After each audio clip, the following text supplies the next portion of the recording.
Yo, what's going on? It's your main man, Rick the Dawn.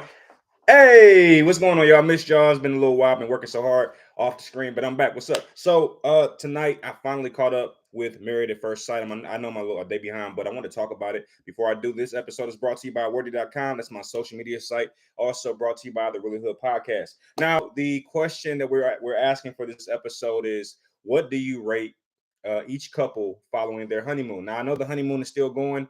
But based on first impressions, we see what day one through day three, maybe the first week of the honeymoon.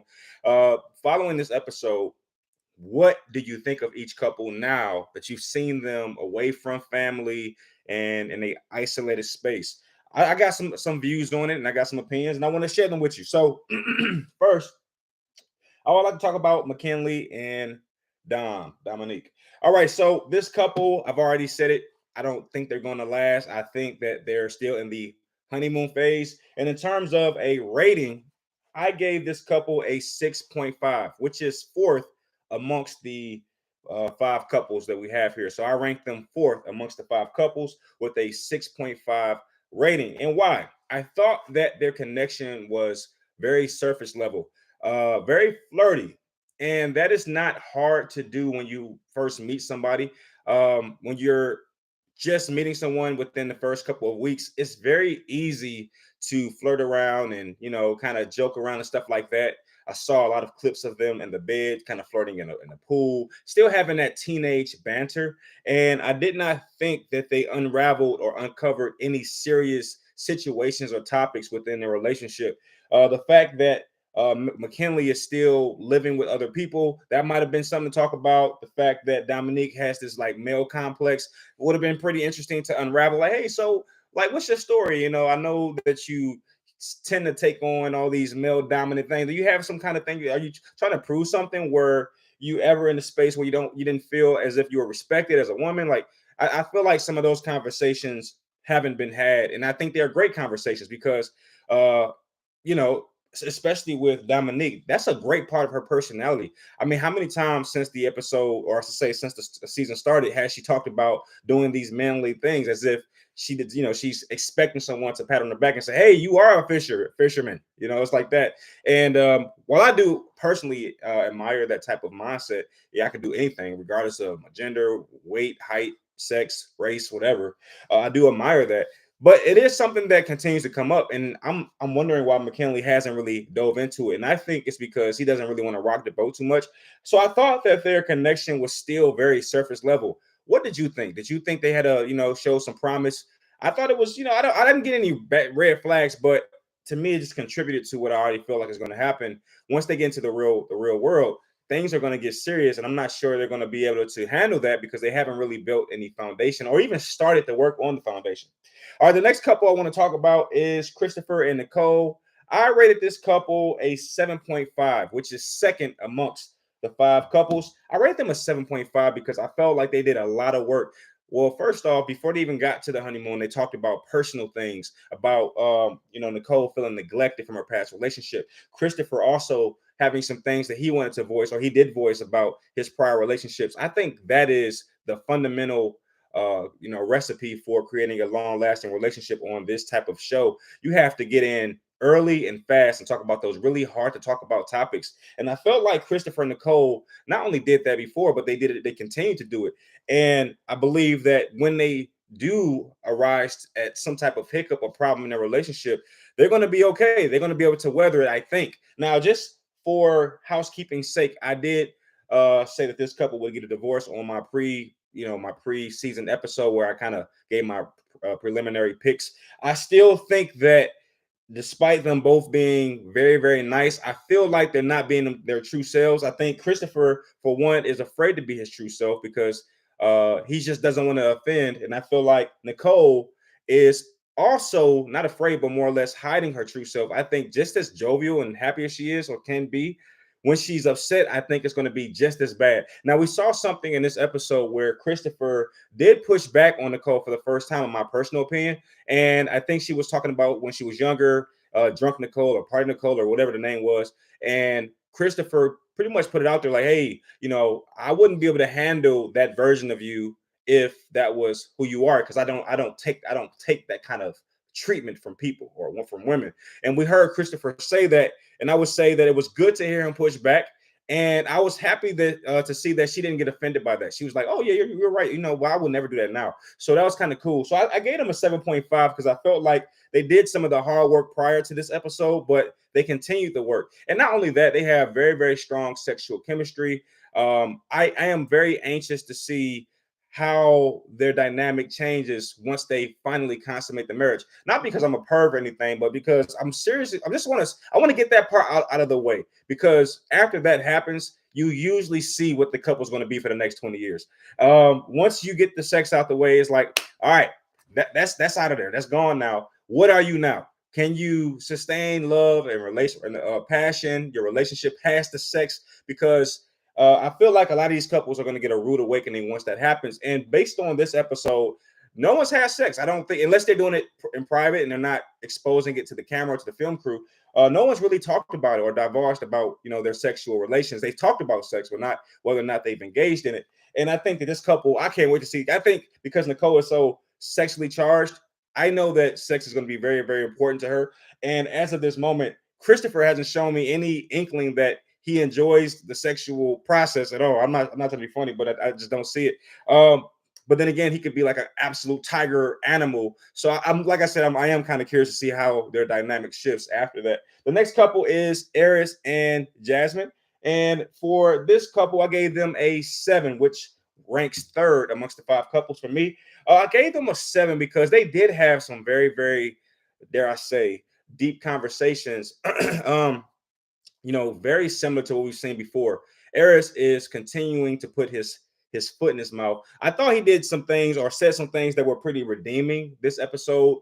They were not all about physical. Now he definitely went into that space when they were having some drinks at the table, and I understood where he was coming from, because as a man, I certainly would want to know those type of things. I think the difference between myself and Eris is that I would have probably held true to my cards a little bit.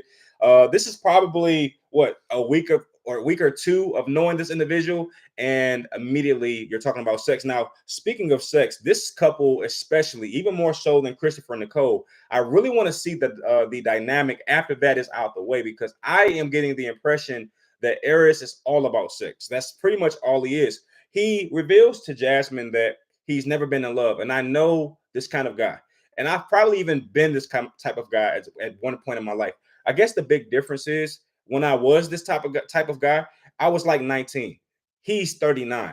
So the fact that he hasn't got this out of his system, and he's 20 years my senior, or my senior when I actually had these type of behavioral situations, that definitely worries me. And I feel like Jasmine redeemed herself this episode, because I was starting to have the same feelings that Eris's cousin had, which is she can be very superficial by way of being a pageant girl.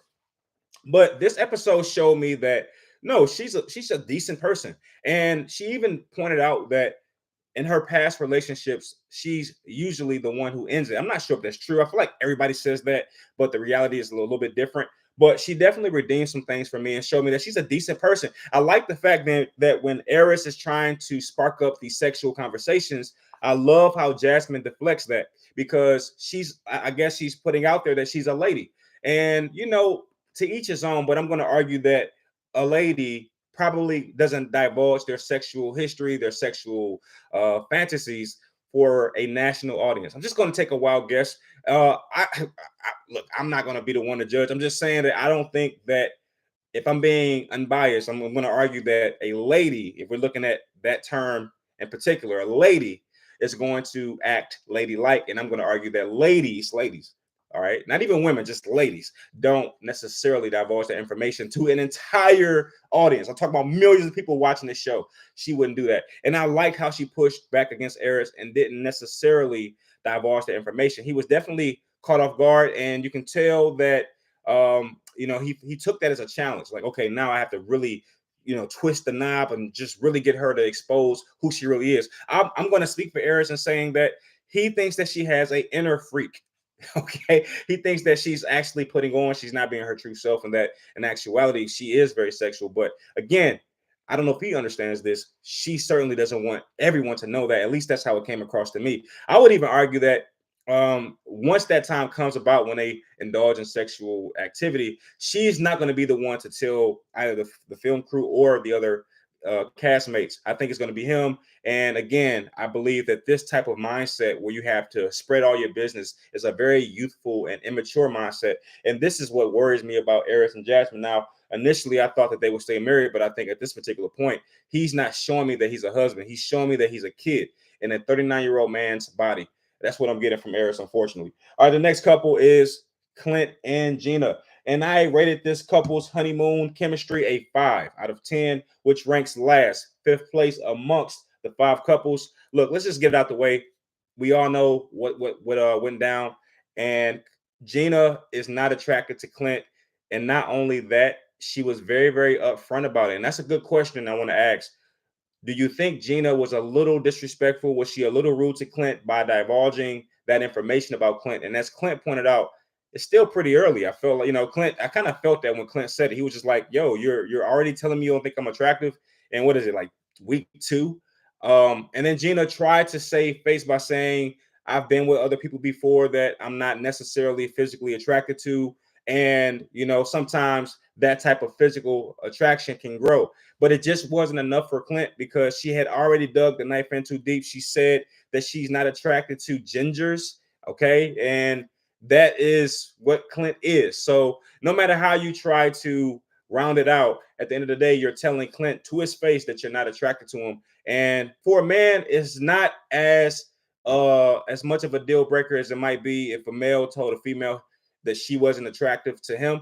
But certainly every man wants to feel like their mate wants him. And I don't know that Clint is getting those vibes. Not only that, we hear more about Gina in terms of her employment and what she does and how she's a boss. I feel like these things are a recipe for disaster. Now, for my pre-season episode, of course, I said that this couple will get a divorce. I thought that the match was also a little off in terms of just their physical makeups. I didn't think that they would work together. I think sometimes the experts want to experiment. I'm thinking to myself, that's not a good idea when you're talking about marriage. Now, if this was a dating show, I'm all about experimentation, but you're talking about marriage, and this is going to change one way or the other these people's lives. So I don't think that they should experiment so much. I think they have to go for sure things or what they would perceive to be sure things. Every time they're deliberating about the couples, they always end with, I think this couple would work. No, you have to know that this couple would work. I like that Eris and Jasmine to me makes sense from a visual standpoint, as well as an intellectual and spiritual standpoint. But I just don't think Clint and Gina do. I do like the fact that in this episode we hear about how Clint is respectful of Gina's ambition. I think Gina divulges that a lot of men that she's dated in the past are a little intimidated by her. I'm not sure if that's true. I think a lot of women who have substantial jobs say that. I'm not sure how true it is. I'm not sure if the actual guy said I'm intimidated. I think that's just something she may have picked up or felt. And we know feelings are not necessarily facts, but nevertheless, I'm not sure that Clint would be intimidated by Gina because, in my opinion, based on what I'm seeing, I feel like Clint can hold his own. That be it financially, he's very adventurous. He talks about that a lot, especially in this episode. But we have to get this part out of the way. Let's talk about the preview for next week. So once the episode concludes, we do see and get a little inkling of what's going to happen moving forward. And boy, let me tell you, Clint, I guess he got tired of being picked on for his looks, right? He definitely has some spunk, some fire, because he fired right back at Gina. And this is how we know this couple will not last. There's no rebounding from this. One, she told him she's not attracted to him. And then Clint did the exact same thing. That is like almost like a marriage no-no.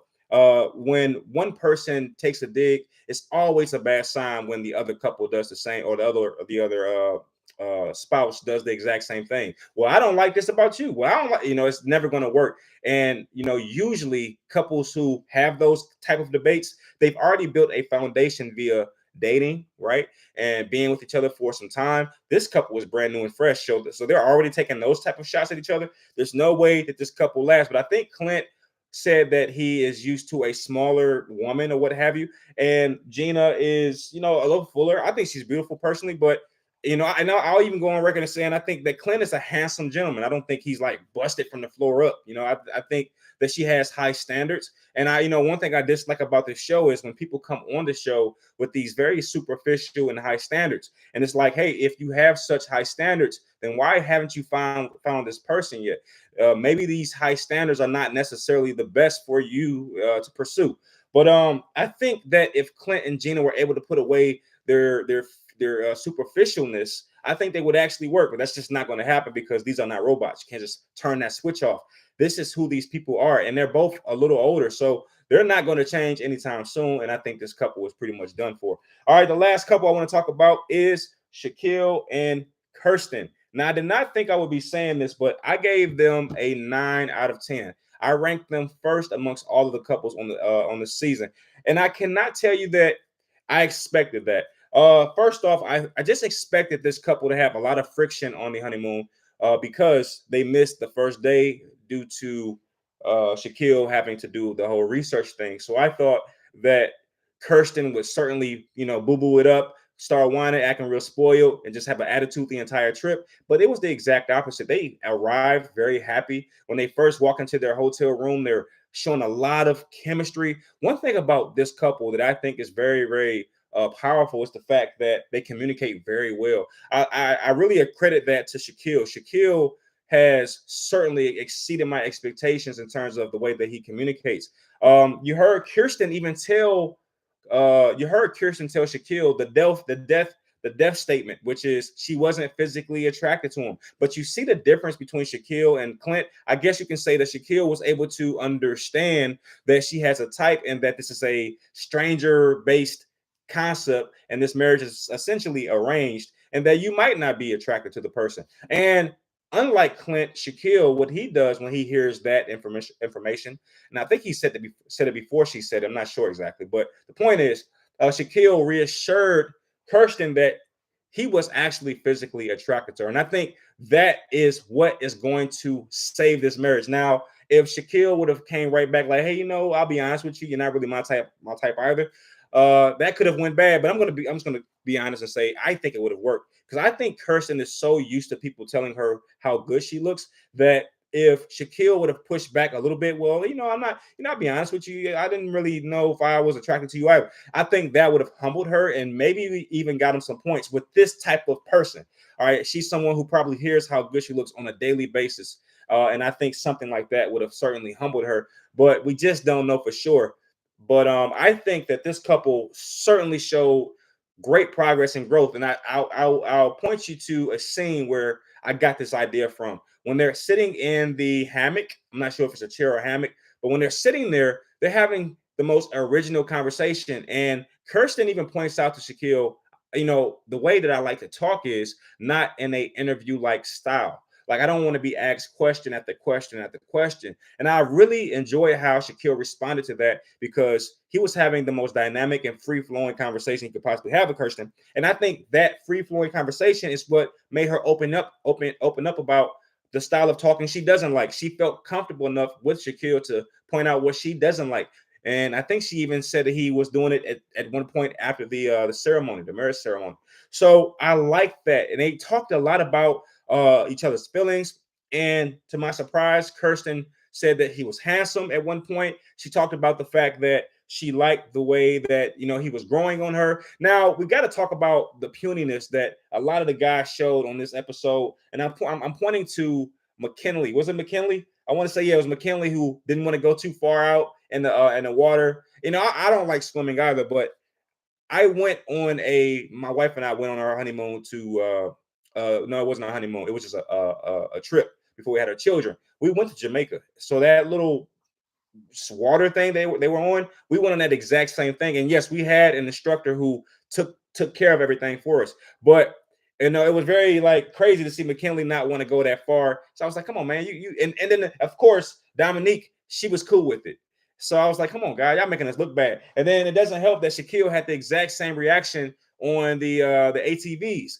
And you see Kirsten actually gunning. She actually has the clutch, squozing. or squeezed. What's the word? She has it actually like squeezed, and she's going the max speed while your main man Shaquille is like squeezing it, letting it go like he's on training wheels. I'm like, yeah, you guys are making us look so bad this episode. So whatever, but I like how he picked it up at the end when he drove through the water. I was like, okay, good. And she even said to herself, like, I like the fact that he's willing to try things. And like I said, she admitted that Shaquille was growing on her. I'm not sure where this relationship goes. I said that they would stay married, and I like that their honeymoon was very, very balanced. It didn't seem to be any sexual talk. I think that Shaquille is afraid to go there because I think he's afraid of scaring Kirsten off.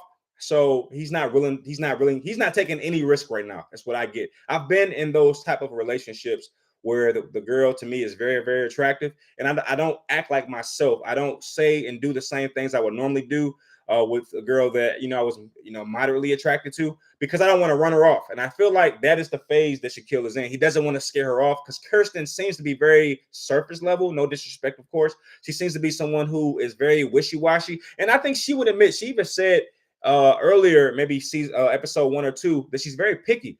And that's my point. So if you say something, she's like, I knew I didn't feel this. She's gonna have a reason because she's already made up in her mind that she doesn't really like it, or like you, or like Shaquille in this particular situation. So I think he's playing it perfect. Now she said to Shaquille that you don't have to be perfect, and she says that, and I know that Shaquille is like, yeah, right, because he better play this perfectly, at least until that foundation is built.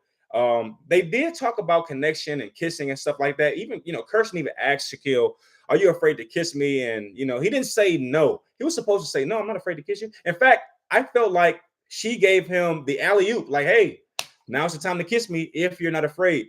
But for some reason, Kirsten does not like kisses. And a lot of she says she doesn't like kisses, but everything she talks about is kisses. If you even think back to when they were at the marriage ceremony, what did she say? She said, I want him to ask to kiss me. I'm not sure if she wanted him to ask because she doesn't like kisses, but I think she actually does like kissing. She just doesn't really know she does because she talks about it more than the average person. I don't, I just noticed that. But nevertheless, that is my opinion of what I saw this episode. Let me know what you think after you watched it. I can't wait to watch the next episode because we're gonna get to the nitty gritty. We saw a couple arguments take place, and I certainly want to see what happened between Clint and Gina after Clint divulges that information. So it's gonna be good. But I will say, as a last point, I'm gonna tell you, if you haven't been to Jamaica, it is one of the best places you can go with your spouse. My wife and I went before we had our children, and I'll tell you, it was one of the best experiences I've ever had. And we went to a all exclusive joint, and they had two sides, one for no children and one for children, and we were on the no children side. So we had a blast. It was so much fun. I cannot tell you. And the rooms were immaculate. They were beautiful, way better than the ones I saw on this episode. They were absolutely stunning. So I would recommend going to Jamaica if you haven't done so. And the people were extremely nice. The food was amazing. The jerk chicken was amazing. So absolutely check it out. But nevertheless, thank you for checking this episode out. If you liked it, you know what you got to do. You got to subscribe. And, I'm doing this every week. So I'll holler at you on the next one. And peace. If I can find a button.